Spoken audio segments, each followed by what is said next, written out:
Good morning students. आज हम 5 class में हिंदी विषय से ही छठवां सीरीज यानी कि छठा पार्ट को शुरू करेंगे। ये छठे पार्ट में आपका क्या है कि चिट्ठी का सफर। तो चिट्ठी का सफर जब हम शुरू करेंगे तो इससे पहले मैं आपको एक बात याद दिला देना चाहता हूँ कि जैसे बार बार आपको मैं इस बात को मैं रिपीट कर रहा हूँ कि आप जो भी अपने घर पे काम को कर रहे हैं, काम करने के बाद कुछ हम अभ्यास देते हैं, उस अभ्यास को आप पूरा करके और फेसबुक पे व्हाट्सएप पे मेरे सेंड करने का काम जरूर करें। और इसके साथ साथ मैं एक बात फिर याद दिला देता हूं कि आप मेरे चैनल को अभी तक सब्सक्राइब नहीं किए हैं तो आप देखेंगे कि दाहिने हिस्से में लाल रंग से सब्सक्राइब लिखा होगा, तो उसको एक बार पुश कर देंगे तो सब्सक्राइब हो जाएगा। जिससे आपको लाभ ये होगा कि जब भी मैं एक नया वीडियो अपलोड करूंगा तो इसकी नोटिफिकेशन आपके पास तक तुरंत ही पहुंच जाएगा, जिससे मुझे बिना बताए हुए आप इसे आसानी से देख सकते हैं। तो चलिए आज हम शुरू करते हैं चिट्ठी का सफर। चिट्ठी का सफर क्या है? चिट्ठी का सफर समझ रहे हैं ना कि चिट्ठी आप देखे होंगे। जैसे आप चिट्ठी के सफर में समझते हैं कि चिट्ठी का काम कहाँ पे होता है, चिट्ठी का सफर कहाँ से होता है, तो ये डाक घराने से होता है, डाकघर से होता है।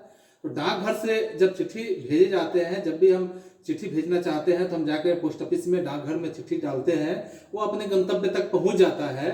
या कहीं दूसरी जगह से भेजा हुआ पत्र जो होता है, चिट्ठी होता है, वह चिट्ठी हम लोग के पास तक पहुंच जाता है। तो इसके बारे में आखिर में हम ये जान रहे हैं कि जैसे आपको जीके में क्वेश्चन पढ़ने के लिए मिला होगा कि डाकघर का शुरुआत 1953 में हुआ था। तो 1953 में हुआ था, इसके पहले डाक का व्यवस्था नहीं था, कुछ दूसरा माध्यम होता था। तो सारे माध्यम को हम इस पाठ में जिक्र करेंगे कि कैसे हम अपने संदेश को एक जगह से दूसरी जगह पहुंचाने का काम करते थे, या दूसरी जगह का संदेश अपने पास तक कैसे आता था। तो इसमें जैसे चिट्ठी का सफर, तो अपनी 10-12 साल की जिंदगी में तुमने कभी, आपका उम्र हम समझ रहे हैं कि 5वीं वर्ग में पढ़ रहे हैं, तो आप 10-12 साल के हो गए होंगे जरूर। तो 10-12 साल की उम्र में तुमने कुछ पत्र तो लिखे ही होंगे। ऐसे मौका मिला होगा कि कोई पत्र तुमसे लिखवाया होगा। पत्र लिखने आता है ना, तो पत्र तो किसी ने लिखवाया ही होगा। वे पत्र अपने सही पते और समय पर किस तरह पहुंचेंगे या कैसे पहुंचते होंगे। जो भी पत्र लिखते हो, वो पत्र अपने सही जगह पर या सही पते पर कैसे पहुंचते होंगे, यह बात पता भी होगा। यह बहुत सी बातों पर निर्भर करता है। जैसे कि अगर तुम चिट्ठी लिखते हो कि चिट्ठी किस स्थान से किस स्थान पर भेजी जा रही है, और संदेश पहुंचाने की कितनी जल्दी है। संदेश में जैसे पहुंचाना है तो कभी जल्दी भी पहुंचाने की बात आती है, कभी अपने आप वो थोड़ा सा विलंब से भी जाएगा। तो जल्दी के लिए भी अलग प्रावधान होता है, विलंब से जाने का अलग प्रावधान होता है। जो आप पोस्ट ऑफिस में गए होंगे तो आप देखे होंगे, नहीं तो इस बात को समझें कि तुमने उसमें क्या किया होगा कि संदेश पहुंचाने की कितनी जल्दी है, तुमने पूरा पता और ठीक पता लिखा है कि नहीं लिखा है। जो पूरा पता है उस पता को तुमने सही से लिखा है कि नहीं लिखा है, तुमने उस पर डाक टिकट भी लगाया है कि नहीं लगाया है। और प्रश्न यह भी सामने आता है कि आखिर चिट्ठी पर डाक टिकट लगाया ही क्यों जाता है, डाक टिकट लगाने का क्या मतलब है। और दूसरी बात यह आता है कि पूरे और ठीक पते से क्या मतलब है, कि पूरा पता लिखना क्या जरूरी है। पूरा पता हम क्यों लिखेंगे और ठीक पता ही क्यों लिखेंगे, यह बात कैसे हम समझेंगे। तो जरूरत पड़ने पर संदेश को जल्दी कैसे पहुंचाया जाए, यह भी बात जानने वाली है। इसके बाद है कि स्थान बदलने से चिट्ठी के पहुंचने पर क्या असर पड़ता है कि नहीं पड़ता है। अगर स्थान बदल जाए, कोई व्यक्ति के पास अगर हम भेज रहे हैं, तो अपने स्वजन के पास अगर हम भेज रहे हैं तो उनका स्थान यदि बदल जाए तो क्या चिट्ठी भेजने पे कोई परिवर्तन होता है कि नहीं स्थान बदलने से। इन तमाम बातों को, इनमें से कुछ सवाल के जवाब शायद तुम्हारे पास हो सकता है कि वो खासकर तुम में से उनके पास जो डाक टिकट इकट्ठा करने का शौक रखते हैं। बहुत ऐसे बच्चे हैं जो डाक टिकट को इकट्ठा रखने का शौक भी रखते हैं और डाक टिकट को इकट्ठा भी रखते हैं। ये दोनों पत्ते किस तरह से भिन्न हैं। जैसे गांधी जी को पहले पत्र लिखा गया था, जब गांधी जी थे इस धरती पे, तो भेजे गए पत्ते की जगह पर लिखा गया था कि महात्मा गांधी जहां हो वहां पर था। महात्मा गांधी जहां हो वहां पर था। यानी कि जहां पे आप हैं वहां पे पहुंच जाओ। तो गांधी जी तो एक ही थे, ये सभी लोग देश भर के लोग जानते थे, तो जहां पे उनका पता है वहां तो पहुंच ही जाएगा। लेकिन वह जमाना कुछ और था, वह समय कुछ और था, जबकि लिफाफे पर इमारत या संस्थान के से लेकर शहर तक का नाम लिखा हुआ है। पत्ते में सबसे छोटी भौगोलिक इकाई में से अगर हम देखते हैं कि भौगोलिक इकाई से शुरू करके बड़ी और बढ़े हैं, छोटे से बड़ी भौगोलिक इकाई का मतलब यह हुआ कि घर के नंबर के बाद गली मोहल्ले का नाम लिखना जरूरी होता है, फिर गांव और कस्बे शहर के जिस हिस्से में है उसका नाम लिखना जरूरी होता है। इसके बाद देखो कि फिर गांव या शहर का नाम उस पे होना चाहिए। शहर के नाम के बाद लिखे अंक को, यानी शहर का नाम जब लिख देते हैं तो उसमें कुछ अंक लिखे जाते हैं, उसको पिन कोड कहा जाता है। पिन कोड समझते हैं, यह 6 अंकों का होता है पिन कोड, और ये 6 अंकों का पिन कोड जो होता है, हर जगह को एक पिन कोड दिया गया। जहां जहां जो जगह है, जहां जहां पोस्ट ऑफिस है, वहां का एक पिन कोड दिया गया। यह पिन कोड जो था, यह सोचने लायक बात है कि आखिर पिन कोड की जरूरत क्या है। क्या जरूरत है पिन कोड की? पते पे भी तो पहुंच सकता है, तो नहीं, ऐसा नहीं है, पिन कोड की जरूरत है। यानी हमारे देश में अनेक ऐसे कस्बे हैं, अनेक ऐसे गांव हैं, अनेक ऐसे शहर हैं जहां जिनके नाम तो एक जैसे ही हैं। अब देखेंगे दूसरे जगह पे जाएंगे तो नाम एक ही जैसा मिलेगा। तो इस तरह से पते के बाद पिन कोड लिखने से गंतव्य स्थान का पता लगाने में डाक छांटने वाले कर्मचारी को बहुत मदद मिलती है, और पत्र जल्दी बांटे जा सकते हैं। दूसरे जगह पे जहां जहां का पिन कोड का होगा वहां पे आसानी से भेजा जा सकता है। पिन कोड की शुरुआत, आपको एक इतिहास की बात हम बता देते हैं कि पिन कोड की शुरुआत 15 अगस्त 1972 ईस्वी को शुरू हुआ। इसके पहले पोस्टल विभाग यानी पोस्टल नंबर योजना के नाम से यह पिन कोड यानी 6 अंकों का जारी किया गया पूरे देश भर में। कब जारी किया गया? 15 अगस्त 1972 ईस्वी को जारी किया गया। जाहिर है कि गांधी जी को मिले इस पत्र पर, और उन्हें किसी भी पत्र पर पिन कोड उस जमाने में नहीं हुआ करते थे, क्योंकि उस समय पिन कोड जो होता था, पिन कोड की 1972 के पहले तो हमारा देश आजाद हुआ था, और गांधी जी को जो पत्र लिखा गया था वो 1972 के पहले लिखा गया था। तो इस तरह से आप समझ सकते हो कि पिन कोड की जरूरत उस जमाने में नहीं थी, और लेकिन परेशानियां तो होती थी लोगों को। मान लो कि एक जगह पे जहां भेजा जा रहा है और उसी के जैसा कहीं दूसरी जगह का भी नाम है, तो कैसे वो उस पत्ते पे पहुंच पाएगा?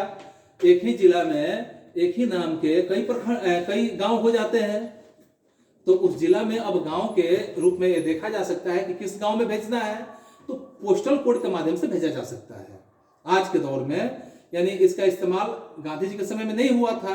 फर्क सिर्फ पिन कोड का ही नहीं है, समय के साथ डाक सेवाओं में निरंतर बदलाव और विकास होता हुआ नजर आ रहा है। आप देखे भी हैं, बहुत पुराने समय में कबूतरों के द्वारा संदेश भेजे जाते थे। आप सुने भी है, गाना भी है कि कबूतर जा जा, सुने हैं ना गाना, अब गाते भी हैं। जब संदेशवाहक कबूतरों की बात हो रही है, यानी संदेशवाहक के रूप में कबूतर जब जाया करते थे और उसकी बातें की जा रही है, तो हम उन इंसानों की बात कैसे न हो जो ऐसे समय में डाक पहुंचाने का काम करते हैं। और जब संचार और परिवहन के साधन बेहद सीमित थे, यानी उस समय संचार का और परिवहन का साधन एकदम सीमित हुआ करता था, तो सीमित थे। बात हो रही है उन हरकारों समझते हैं कि वैसे हरकारों की जो पैदल ही आम आदमी तक चिट्ठी पत्री पहुंचाने का काम किया करते थे। हरकार का मतलब होता था कि वे लोग पैदल ही चले जाते थे चिट्ठी पत्री पहुंचाने के लिए बहुत दूर तक, तो चिट्ठी पत्री पहुंचाने का काम करते रहे। राजा महाराजाओं के पास घुड़सवार हरकारे हुआ करते थे।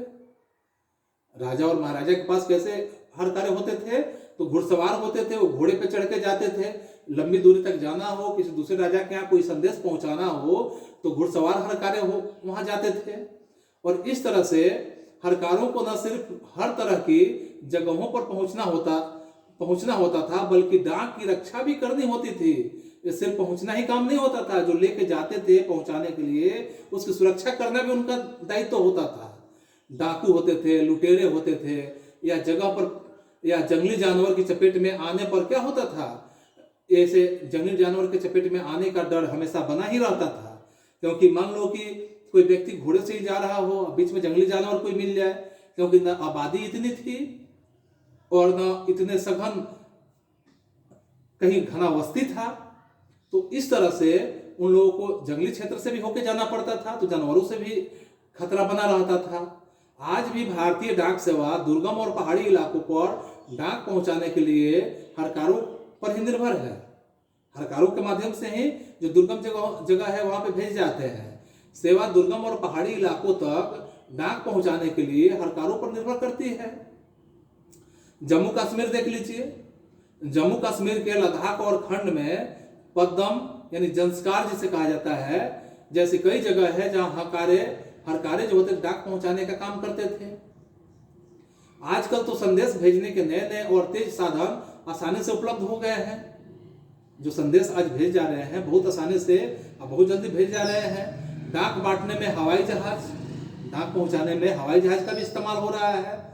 पानी के जहाज और जाने कौन कौन से साधन का इस्तेमाल किए जा रहे हैं, यह बात आप तो समझ रहे हैं। डाक विभाग भी पत्र, मनी ऑर्डर के साथ ईमेल, बधाई कार्ड आदि लोगों तक पहुंचाने का काम कर ही रहा है। कबूतरों की उड़ान से लेकर हवाई जहाज यानी हवाई डाक सेवाओं तक का सफर जो है दिलचस्प करने वाला बात है ना। यह सोचकर आश्चर्य होता है, बहुत आश्चर्य होता है कि कबूतर जैसे पक्षी संदेशवाहक भी हो सकता है। यह आश्चर्य होता है ना। आज के संदर्भ में ये कबूतर क्या संदेश पहुंचाया करते थे। कबूतर की कई प्रजातियां होती है जैसे, और ये सभी संदेश लाने ले जाने का काम नहीं कर सकती। यानी जितने कबूतर हम देख रहे हैं ये सभी कबूतर संदेश लाने और ले जाने का काम नहीं करते। इसमें कई प्रजातियां होते हैं, जैसे गिरहबाज या हुमर वह प्रजाति है। गिरहबाज नाम की एक प्रजाति है, हुमर नाम की कबूतर की एक प्रजाति है, जिसे प्रशिक्षित करके डाक संदेश भेजने के काम में लाया जाता है। और आखिर कबूतर अपना रास्ता ढूंढ कैसे लेता है, यह बात आता है कबूतर रास्ता कैसे ढूंढ लेता है। तो उन प्रवासी पक्षियों के बारे में सोचो और पता करो कि वे कैसे सैकड़ों मील का रास्ता और सही जगह आसानी से तय कर लेते हैं। सैकड़ों मील का रास्ता आसानी से सही जगह पे कैसे तय कर लेते हैं, इसके बारे में अब अंदाजा आपको लगाना है।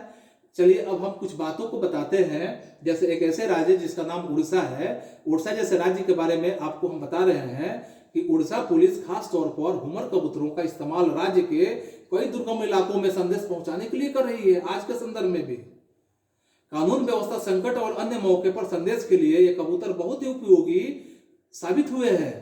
कबूतरों की संदेश सेवा बहुत सस्ती है। जैसे आदमी को रखने के लिए तनख्वाह वगैरह देना पड़ेगा, आदमी महंगे दामों में काम करेंगे, और कबूतर जो है सस्ते सेवाओं में काम कर लेते हैं। कबूतरों की संदेश सेवा बहुत सस्ती होती है और उन पर खास खर्च भी नहीं आता है। उसको रख रखाव में, खिलाने पिलाने में कोई खास खर्च भी नहीं आता है। इन कबूतरों का जीवन 15 से 20 साल का होता है। इसका जीवन काल कितने दिन का होता है, तो 15 से 20 साल का होता है। और 8 से 10 साल तक वे बहुत अच्छे काम करते हैं। 15-20 साल के उम्र के कबूतर होते हैं और 8-10 साल तक वो बहुत अच्छा काम कर भी लेते हैं। और तो और स्वस्थ कबूतर एक दिन में 1000 किलोमीटर का सफर कर सकता है। जो स्वस्थ कबूतर होगा एक दिन में 1000 किलोमीटर का सफर कर लेगा।